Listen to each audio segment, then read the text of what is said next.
Aditi has now offered her prayers to the Supreme Lord, and the Lord is now answering. So this is a very fascinating.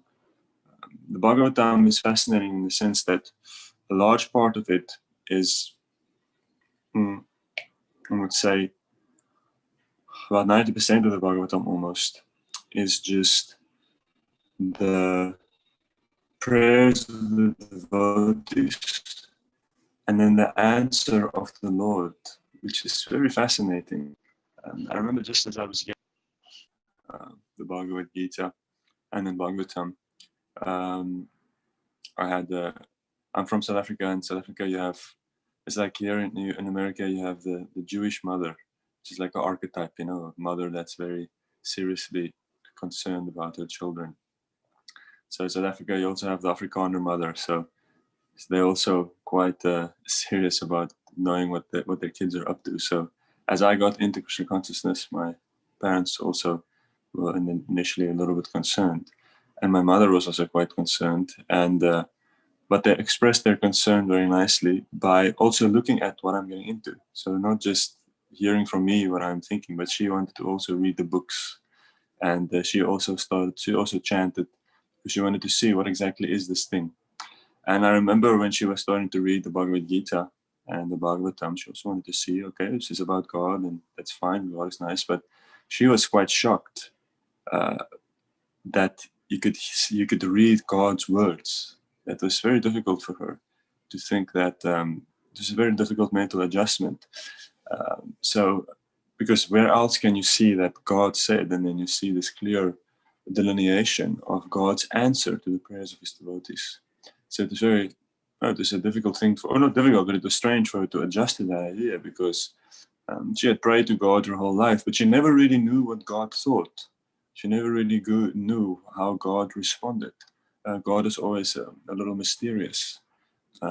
Soren Kierkegaard, the Christian existentialist philosopher, he always spoke about God as the mysterium tremendum, the experience of when one enters into God's association, or when one becomes confronted with the Supreme Lord, that it is a mystery, it is very mysterious, and it is very tremendous. It's very frightening, because the living being is very difficult. We are so tiny, and when we get confronted by God, we are not sure what exactly is he thinking, what is he going to do. It is very tremendous, because God is such a great being.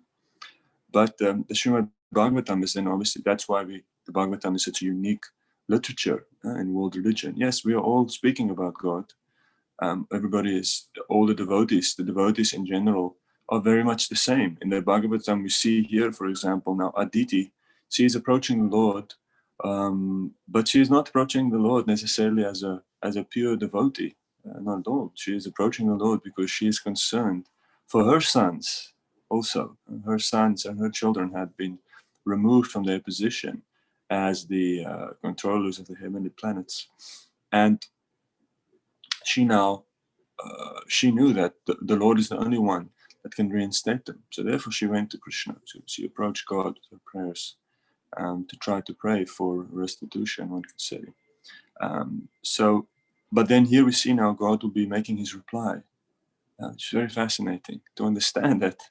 And it's sometimes, especially for those of us who maybe grow up with prayer, you sometimes forget that there's someone else at the other side of your prayers, that there's an actual other person at the other side listening, and that he is thinking, and because we don't always hear his response. But here we will read now how God responds. And a few things can be said, which we will see now. The first thing that has to be understood is that God responds to our desires. That is a fact. Not that God fulfills all your desires. It's very important. These two things are not exactly the same. Meaning that God responds to us according to the desire with which we approach him. And he will fulfill that desire to a certain extent, or he will at least help the devotee become freed from that desire, either by fulfilling it or by helping the devotee move beyond it. And what we see is that, at least with the Supreme Lord in this instance, he was willing to fulfill the desires of Aditi. And this is then a fascinating problem, one could say, in the world. is that how when the living beings become opposed towards one another, that's what happens in this world. That's why we have lawyers and we have court cases and we have soldiers and we have so many ways in which the beings within this world can fight with one another. Even in ISKCON, we have the ISKCON Resolve. We have the conflict mediation ministry to deal with the conflicts that arise between devotees. So do not be surprised, because the material world is a place. It is a place of conflict and a place of disagreement. It's very difficult to have harmony, especially in the age in which we are living, which is the age of Kali. And the age of Kali is characterized by quarrel and hypocrisy. So quarrel is it is the order of the day. Now, the problem is that we see so many wars have been fought. Most nowadays, people are atheistic and secular, governments are secular. But even just 100, 200 years ago, no government was secular. All governments, if you go to Europe, then you would have all these kings and they're all installed on their thrones, but they're all considered to be the representatives of God. The church was behind all their kings. Yeah. So, but then it's fascinating that, then the King of England and the King of France, they're fighting towards one another, and both sides are praying to God that they will win. And how does that work? How does that work then? Who wins at the end? So this is a very fascinating feature about God in this world. How does it work? Because God is ultimately supposed to be the benefactor of everyone. But it seems like he will favor one being beyond another. And that is a big problem. And it is a problem that is also addressed within the Srimad Bhagavatam. We see that in the 7th canto of the Bhagavatam, that exact question was asked by Maharaj Parikshit, because at a certain point it was explained how Krishna, when he was offended or disrespected by Shishupal in the assembly of Maharaj Yudhisthira, then he punished him, knocked off his head. And then Maharaj Parikshit says that, well, if God is perfect, how can he be partial towards one being against another? Specifically, then, it seems like he is always supporting the demigods, because we see that now again and again, the demigods, they get into trouble and then they return to God for help, to Krishna for help. And then it seems like Krishna favors them. In the end, they always come out on top. And this is a problem because we see that we hate partiality. Partiality is a character flaw. If you, for example, if you have a world ruler and he is always helping his family, we hate this. Then we will impeach him because he's partial. We call it nepotism. You're favoring those that are close to you, and that is a problem, because how can you rule or be in control if you are partial to one being at the cost of another? Then your rule will be flawed, and then people cannot trust you. They cannot trust you in power. So is it then that God is partial? And if God is not partial, why does one being win and another being lose? When there's fights and one wins, it's obviously that they must have somehow been allowed to win by God, because it is a fact that nothing moves without the grace of God, and not even a blade of grass can move without God's sanction. So how do we deal with this principle of partiality with God? Well, we have to broaden our vision.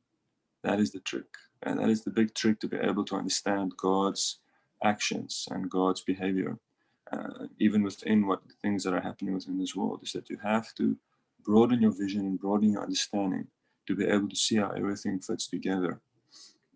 Otherwise, you will be bewildered, and you will think that apparently God has contradictory behavior, but not at all. So the first thing that has to be understood is that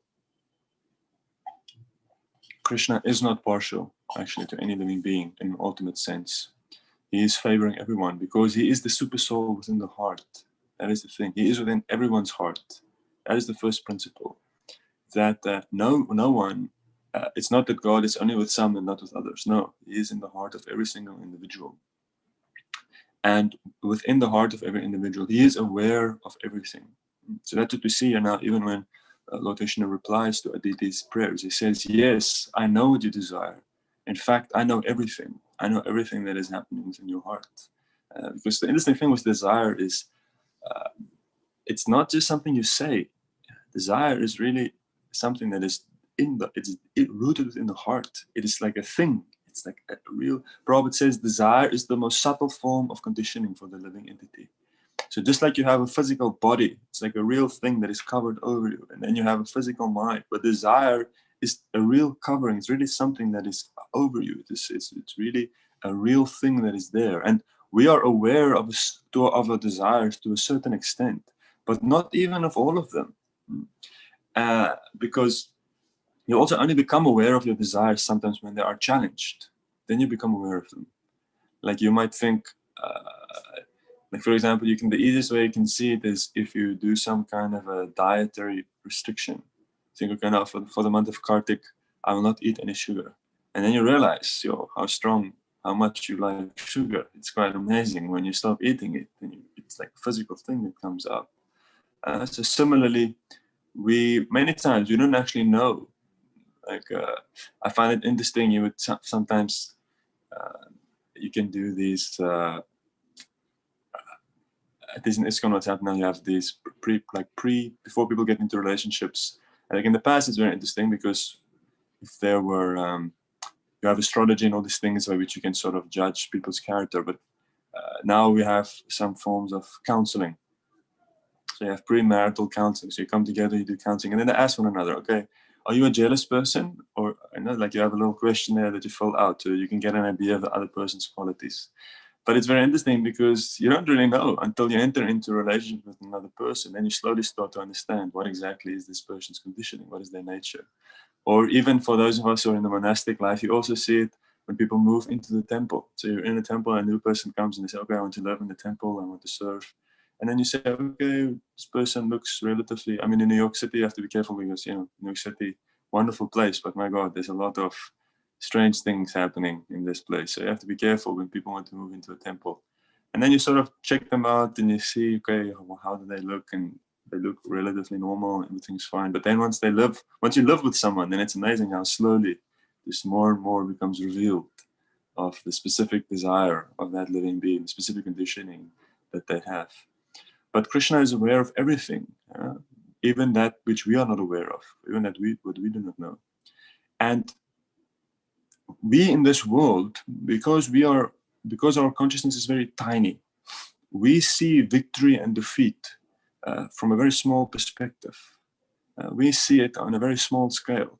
We think, who is going to win this court case? Or we think, who is going to win this war? Who is going to win this battle? Two people are fighting. Who is going to win this argument? Who is right or who is wrong? But from Krishna's perspective, that is just completely, it is so small, so small-minded to think in terms of victory and defeat from this perspective. And that is not at all actually what he is concerned with. Krishna is thinking ultimately about the journey of the soul. That is what he is thinking about. He is thinking from the eternal perspective. He is looking at each of us as individuals and looking at our journey as we're moving through this world. Even though we are not able to think about it like that. And we come to God with our prayers and we say, please God, we want this and this, so please, this is my situation, please help me. And Krishna is taking that into account, but he is thinking about this ultimate trajectory, that he wants us to move back towards the eternal destination. And all conflicts and situations within this world that we find ourselves in, that is how he looks at it, and that is how he organizes it. And he organizes it for the benefit of everyone, for the maximum benefit of all individuals involved. And that might mean that one person loses and one person wins from a conventional platform, that when there's a war, one person wins and one person loses. But it is not necessarily that those who win receive God's full mercy and those who lose, they didn't. We see that in the 6th canto of the Bhagavatam, we have the story of Vritrasura. So those of you who are familiar with Vritrasura, that in his previous life, Vritrasura was a great king, Chitraketu, who had received God's mercy. He had received God's mercy completely because by the virtue of Narada Muni, so Chitraketu was a king who desired a son, and then he finally got a son, but then the son died young because he was poisoned by the other queens who were very jealous. And Chitraketu experienced great unhappiness due to that. But then the sages came to his house and they brought the soul of this child back. And then hearing the child speak and saying, who is my mother, who is my father, it immediately brought a great detachment to Chitraketu. And then he became very serious. And then the sages gave him a mantra to chant. And then he chanted that mantra for a few months, and then he was graced by a vision of Krishna, and he became endowed with love of God. So Chitraketu was a very special individual. But then somehow or other he offended Parvati and Lord Shiva, and he got cursed to become a demon in his next life. In his next life, he became Vritrasura. And then at a certain point, he was fighting against Indra, fighting against the demigods, because he's a demon. That's what he does. But what was happening is, so on one conventional level, there was Vritrasura, who was the enemy, and there was Indra, who was the good guy, and they were fighting against one another. And even Lord Vishnu, Indra approached Vishnu and he said, please, you have to give me instruction. I have to fight this Vritrasura, but he's very powerful. And then Vishnu gave him instruction. He told him exactly what to do. He says, this is how you will defeat Vritrasura. This is how you will defeat him. You have to make this weapon in this way, and you have to fight him, and then you will kill him, and then you will win. But in this purport, what is very fascinating is that it comes out, the Prophet says there, that actually, even though Vritrasura lost, he was the recipient of Krishna's full mercy. Even though he lost, even though he was killed by Indra, because it was his last life, and he was fully purified in that battle, and he went back to Godhead. And Prabhupada says that in actual fact, in this instance, Indra is the demon and Vritrasura is the devotee. Very fascinating. Now, how to make this a little, so sometimes when we read about the demigods and demons, it seems a little far removed from our life, and we it seems, it's very interesting when it's sort of these celestial kind of events. But these things they hit very close to home. They hit very, very close to home, because we all get into arguments. We might not get into full-scale wars where one of us decapitates the other. That is luckily a little more rare nowadays. But we actually still have exactly the same emotional dynamics. We have fights. Even sometimes it can be about tiny things, about who is supposed to wash the dishes. And then, so much warfare can happen there, because in Kali Yuga, as we say, the age of quarrel, meaning that people are intensely invested into insignificant things. That is one of the reasons why there's so much fighting in Kali Yuga, is because people are emotionally very immature. What does that mean? It means that people can become extremely excited and extremely upset about the most insignificant things. It's fascinating to see. Insignificant things, God. Someone says there's something small wrong, and then you hate the other person. Or someone just does something in a specific way that upsets you, and then so much emotional trauma can be there. So all these arguments and conflicts that we have in the material world, we have to be able to rise higher above it. So we understand that the reason why Krishna seems to favor the demigods, like even in this pastime, we see that Krishna will ultimately arrange that the demigods will again regain their position. But Krishna was also the one that arranged that they lose their position. See, that also has to be understood. The reason why they lost their position is because the demigods became afflicted by pride. We see that Lord Indra, if you remember the original story, what happened is that once the sage, is it Bhrigu Muni, I believe, or no, Brihaspati. Who was it, Gorsharan, Bhrigu or Brihaspati? The one who they gave the garden to. The disrespect? Brihaspati, yes. Their spiritual, yes, that they disrespected Brihaspati, their spiritual master. So they showed disrespect to their spiritual master due to pride. And then this whole thing started. Then they were removed from their position, and they came to this very difficult situation. So who was that who arranged that? That was also Krishna. That was Krishna who arranged that to purify them. So Krishna arranged for them to lose, and now Krishna will again arrange for them to win. And they think that it is because Krishna wants it. They don't understand that the reason why they lost and the reason why they win is both for the same reason. And that is because Krishna is arranging for their experiences, but not to make them comfortable within this world, but to ultimately help them, to purify them and move them back closer to the ultimate destination. So that's how we can adjust to understand that victory and defeat within this world, it is all arranged by Krishna. But it doesn't mean Krishna is partial, because Krishna is not concerned with the temporary victory, temporary defeat. He is looking at the bigger perspective. And it's amazing how he will arrange that the victory of one and the defeat of the other is good for both individuals. That's good for both individuals. And the way in which he does that, at least on a more technical level, is that the material world is made in such a way that the three modes of nature are always shuffling, they're always competing for who will be supreme. But in general, the mode of goodness will always rise up again and again to the top, because the modes of passion and ignorance, they are built into themselves to be self-destructive. Mode of passion and ignorance, they pull down. As one goes into passion and ignorance, that force just pulls you down. And those who are cultivating the mode of goodness, they will naturally move to the top. So that is why the demigods are always seem to be moving. They always will be succeeding in one sense. It's because they are cultivating, they are taking shelter of the mode of goodness. That is their qualification. And that if the world is ruled by those in the mode of goodness, it is the best for everyone. Because then there is it is the most easiest situation in which to make spiritual progress if there is goodness. So, but in this specific pastime, we will see that even now, because Bali Maharaj, he has now usurped his kingdom, somehow or other, he has gained control of the heavenly planets.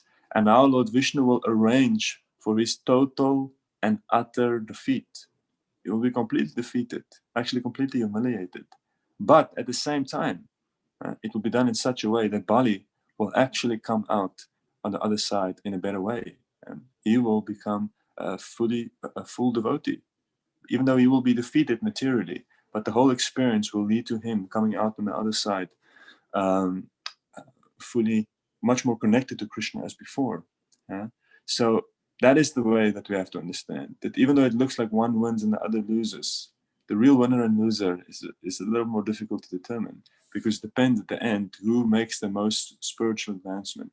And in this instant, that's exactly what will happen. Bali will be cheated by Krishna, ultimately, pulled down from his unnecessary occupying this position of Indra, and he will be go through a very difficult period where he will be basically imprisoned. But then, because he maintains a devotional attitude, because he maintains an attitude of understanding that, well, this is also Krishna's mercy, then he will come out the other side, and he will be situated in the planet with Krishna as his personal associate, with Krishna's personal protection at a certain extent. And this is all due to his being connected with Prahlad Maharaj. So, who wins and who loses? And the understanding is that you yourself have to be able to broaden your perspective on who is really your enemy and who is really your friend. The more entangled we become in these conventional, mundane dualities, the more difficult it is to see Krishna's ultimate hand behind everything. Because if Krishna arranges for our defeat, we have to be able to accept that as Krishna's mercy. The individual that comes out the end at the best position is the devotee. It is the devotional mentality that allows us to understand Krishna's arrangement, that really allows us to understand why things are happening the way they are happening. It is that devotional mentality that allows us to go through experiences within this world and come out the other side closer to Krishna. It's just like sometimes if you eat a very heavy meal, eat an extremely heavy meal, we all have this experience. And then you have to add something so that you can digest it.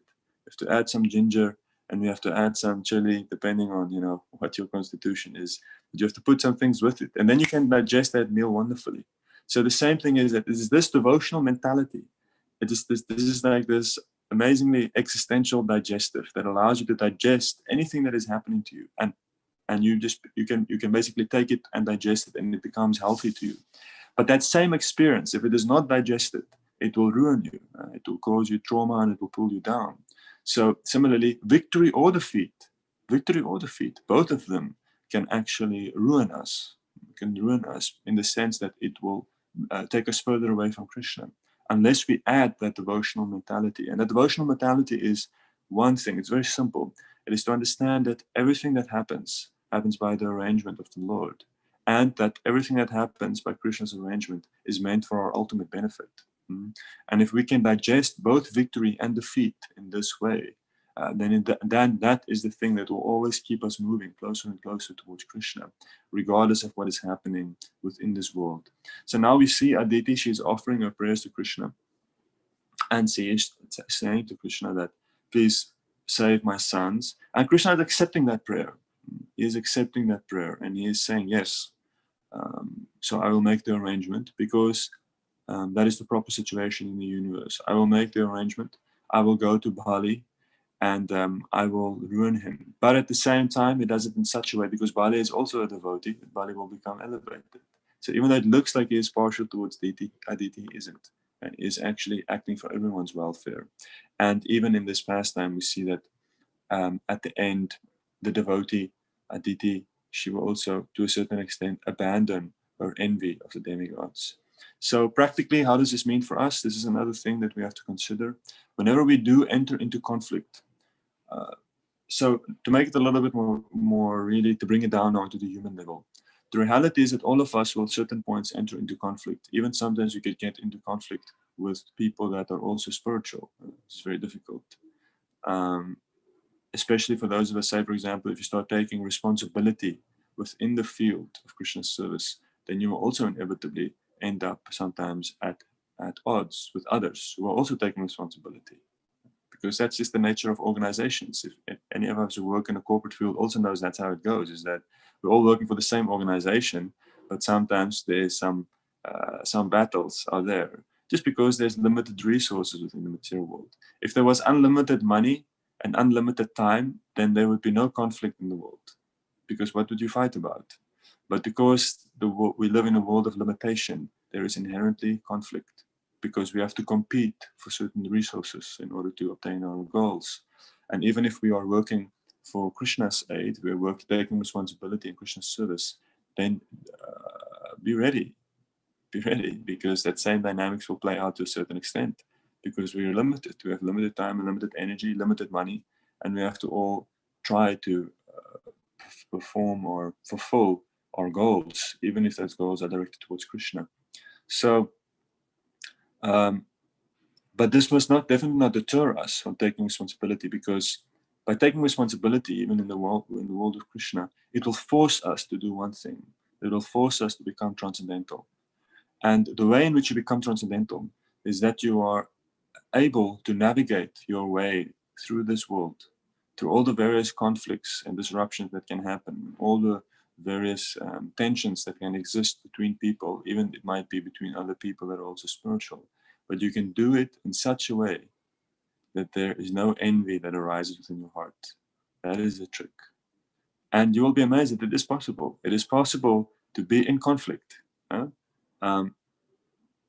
have a conflict with a person, and not necessarily abandon the conflict. You can still keep your ground and do what you think is best, but without envy, and that requires great maturity. But that is always the telltale sign that you are still connected to Krishna to a large part. Is if once there is envy within the heart, everyone has to really be careful, because even if you can be supposedly right, you are wrong. You are wrong, because there is envy, and envy is not a good thing. And sometimes, even if you are like, if you run a temple, for example, sometimes you have to evict people. Very unfortunate. It happens, especially in bigger temples. Sometimes people come in and, oh my God, this is not really going to work. And then you realize, oh, this person is here with some ulterior motives. And then you have to evict them. You have to go through a whole court case, get them evicted. That even then you have to do that without envy. Understand? Well, somehow or other, this person is doing something that is not really correct, and I will act according to my due diligence, but there's no need for me to become envious towards these individuals. I still have to be their well-wisher in the ultimate sense. So it requires a lot of maturity to navigate our way through life in this world without having envy inside it in the heart. But that is the real goal for all of us. And by reading the Bhagavatam, we see how this is possible. And so it's by broadening our perspective that it becomes possible to navigate our way through this world without envy, and at the same time being practical, understanding that sometimes you have to do what is required, even though it might not be very pleasant. And just like Arjuna had to fight the battle of Kurukshetra, even though it is very unpleasant, but he did it without any envy. And even he was fighting Bhishma. You see that when he was fighting Bhishma, before they fought, then he shot the arrow right at Bhishma's feet as a sign of respect. So very fascinating. They're about to kill one another, but they did it in great respect, without any envy. So what an amazing culture this culture is, the Vedic culture, because it is broad-minded, and that is actually how everything becomes. That is how it's possible to adjust all these things. And the attempt to think that you will adjust things within this world so that there is no conflict, no discrepancy, then you will actually end up with a much worse situation if that is your expectation, because then you will not be able to properly deal with it when it happens, and then you'll think something has gone wrong, and then you will become very upset because you're thinking, how can there be these things? This is horrible, and something is wrong, and this other person is wrong. No, it is like that. It's a world of conflict, and better to deal with conflict in a realistic way. And what is very fascinating is that in world history, the worst wars that have ever been fought are the wars that have been fought to create a perfect world. Because the moment that you start fighting a war, you see previous wars, say even in like modern European history, when people fight wars, they just understood that this is how the war goes. At a certain point in history, people understood that war is war and it's part of life. And then they fought it in an honorable kind of sense. There was some sense of honor, and there were rules of war. And then you fight according to the rules, and then whoever wins, wins. And that's life. But then what happened is that certain ideologies came about. Like, for example, communism is an example of that. Communism was one ideology that says that now we are going to create a perfect world, a world in which there is no war, because there will be no class distinctions. And therefore, but then what happens is as well, if we are going to make the world perfect, then we can pay any price for it. Even if we have to kill 100 million people, it's okay. What's 100 million people in comparison to a perfect world? If 100 million people have to die to create a perfect world, that's fine. That's a sacrifice that is worth it.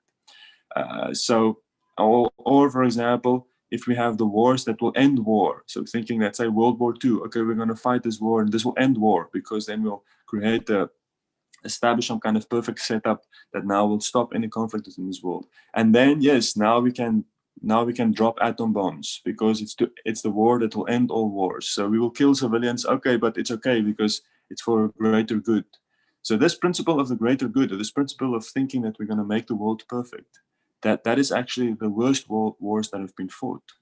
Whereas we see in the Vedic sense, they understood that the world will never be perfect. So therefore, you can never have an argument to now kill civilians, or you never have an argument that you will now do certain things beyond the rules, because you're never going to make the world perfect. So there's never an argument for doing something that is so horrendous. So the principle in our life is to understand that if you accept certain things that are inevitable, you can deal with it in a mature way. But if you're not going to accept it, or if you're thinking that there's a way to go beyond these things, then you will not be able to deal with it properly. So very fascinating how a certain sense of realism, even though it can maybe shock us, it actually allows us to create the best world that is possible, but that the world will not be perfect. So very interesting end of that thought. Okay, we have a few minutes left. Let us hear if there are any questions or any comments from anyone in the audience that is with us here today. Thank you so much, bro. That's the condensed wisdom on this topic. So many points. I really loved like how you brought out so many amazing points, like the digestive aid, that the devotional attitude, and also this concept of conflict, and also the final concept that you were saying, how the world is never going to be like a perfect place. And with that understanding, how do we navigate life? There is a question. I also have a question. So since that came first, I would let you take that question first. So it's in the chat box. It's more of a confirmation more than a question. Okay, On the statement that you said that desire is a subtle form of conditioning. Okay, maybe you read it for me because I can't access Is it. desire a conditioning, or is desire also inherent in the nature of the soul? So it is okay. So the potential of desire is inherent within the nature of the soul. Prabhupada says that desire is also the platform of consciousness. So meaning that desire ultimately comes from the soul. But desire, as when it enters into this world in the most subtle form, then it creates a sense of conditioning. Just like, for example, you have 5 fingers. Why is that? Why do we have this form? Well, the soul actually has a specific form. And then as that soul enters into material embodiment, the body actually, it is just like a glove. A glove has 5 fingers because a hand has 5 fingers. So the material conditioning that we have, it has a certain form because it relates to the fact that the soul has form. So it is both. So yes, desire is ultimately part of the soul in an original sense. The soul always has desire. But the most subtle form of our conditioning within this world is that form of material desire, is that where desire enters into the world, where consciousness enters into matter, then immediately there is this covering of desire. And we experience it, means it is very, very deep rooted within us, the desire that binds us to this world. And this desire takes on many, many different forms and features and colors according to our specific conditioning. But at the root, it is this connection with the material world. Prabhupada says that at a certain point in our spiritual practice, what will happen is that we will see the naked form of material desire, meaning that if you see material desire stripped from its specifics, it's not like when you see, because now we experience it as specifically, I like this specific thing, or I like this specific person, or I like this specific situation. But when you see it stripped from its specifics, and you see that at the ultimate end, you are eternal, and you are desiring something temporary, then you see material desire in its naked form, devoid of specific tendencies. Then you actually have this, then you see that primordial conditioning, that primordial conditioning that is covering us, from which all other conditionings come. So, and that's what Prabhupada meant when he said that desire is the most subtle form of conditioning. That it starts just with that very subtle desire to sort of touch and grab matter, to be attached to matter. Any other questions, Goshan? I wanted to ask another question. Yes. Like today, the order of the day is activism.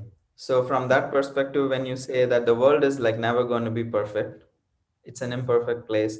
So then the argument could be like this can cause callousness in the minds of people. Like they may behave irresponsibly and say blame it on the nature of the world, or people may accept whatever happens and never like try to change, make the world better. So how do we balance the concept of the world is never going to be perfect and making the world better place for other people to live? Sure, that's a very wonderful question. The solution is to understand that there is a specific way that the world has to be organized. The easiest way to look at it is like, for example, at your health. Like, Sharon, do you like to be healthy? Yes. But you will die one day. So what is the point? Think about all the things. Can you share with us what are the things that you do for your health? How much time do you spend every day? You eat a specific way. You do exercise every day. You put oil on your body. You brush your teeth. So many things you do to maintain your health. But yet at the same time, you will die, isn't it? So just because you will die one day, which is a fact, it doesn't mean that now you don't have to take care of your health. So, but why is it that you take? But if you're taking care of your health with the hope that you will live eternity, then you will be greatly disappointed, and then your maintaining of your health is rooted with great fear, and you will always be fighting. So you have to adjust these things the same way. Society has to be organized in a specific way. There's a specific way, there's a specific organization, which means there's a specific relationship that has to exist between those in power and those who are being subjected to their rule, to the leader and their servants. There's a specific organization. Just like in your body, health means there's a specific relationship between all your organs. Everything is doing what it's supposed to be doing, and it requires work. It requires work to create this specific permutation, and it is the work of the godly to maintain this balance. That is why the demigods, we see in the Bhagavatam, are in control of the world. They're the natural rulers of the world. Why? Because they're the ones that are working towards creating this sattvic and the sattvic harmony between these various organs. And it requires constant effort. Constant effort has to be expended to create a proper arrangement. So, but they ultimately know that the material world, it's like death will happen. There will be inevitable breakdowns at a certain point. So the reason, the motivation behind it is not to make the world perfect. The motivation behind it is to do your duty. That's the thing. You have a specific duty to create an environment within this world that is harmonious. Why is that? Not because you want to create a perfect world, but because the closer you create a proper environment within this world, people can make spiritual progress together. Material harmony and eternal benefit are related, because if there's a proper arrangement, Prabhupada says that the goal, what is the goal of the Varnashram system? Competition between the society, to reduce the envy that is there in a society which there is too much competition. So that is the duty of the spiritualist, specifically those who are also taking responsibility within this world, is to create a peaceful environment in which there is no envy, in order that people can practice spiritual life and that they can cultivate godly qualities. So it is this mentality that is at the root of when we start to enter into trying to make a change within this world. We have to be at the same time sober to see that the goal is not to create a perfect world, but that we have a responsibility to create harmony within this world by expending effort, because that is the arrangement that allows people to make spiritual progress. So in this way, we can actually partake within the world. We actually have a lot to do with this world. We see that Arjuna, he had a lot to do with this world. So sometimes devotees also think that we have we shouldn't get involved with the world. We have to get involved with the world big time, But because we are ultimately, Krishna has a specific arrangement in which the world has to be made. But therefore it is important for those of us who are interested in becoming involved with social issues, you have to be very, very firmly rooted, firstly, in the transcendental elements of Krishna consciousness, and also you have to put in some serious effort in understanding what exactly Varnashram means. Because Varnashram is not just, Varnashram is also principles of organization, to understand that there's a specific relationship that has to exist between the various members of society. And you have to be very sober and very properly rooted in that vision, because that is basically the only way in which there can be harmony. And there are certain ideologies that are existing today in the world that are very opposed, really, to Krishna's organization. For example, secularism. Secularism, it will never work. Ultimately, a secular society is basically based on denying the fact that there is a God. So in this way, we have to be sober and seeing how various ideas that have infiltrated into modern society, they are actually not going to help. And so we have a lot to say to the world about how to make the world a better place. And we are not absent. And at the same time, it all starts with the darshan of Sri Sri Radha Murlidhar. That is both good for society and both good for the individual. So I think we can end here and enter into the darshan mode. Thank you very much, Gaur Sharan Prabhu. So I'm And so grateful wonderful to be with all of you again.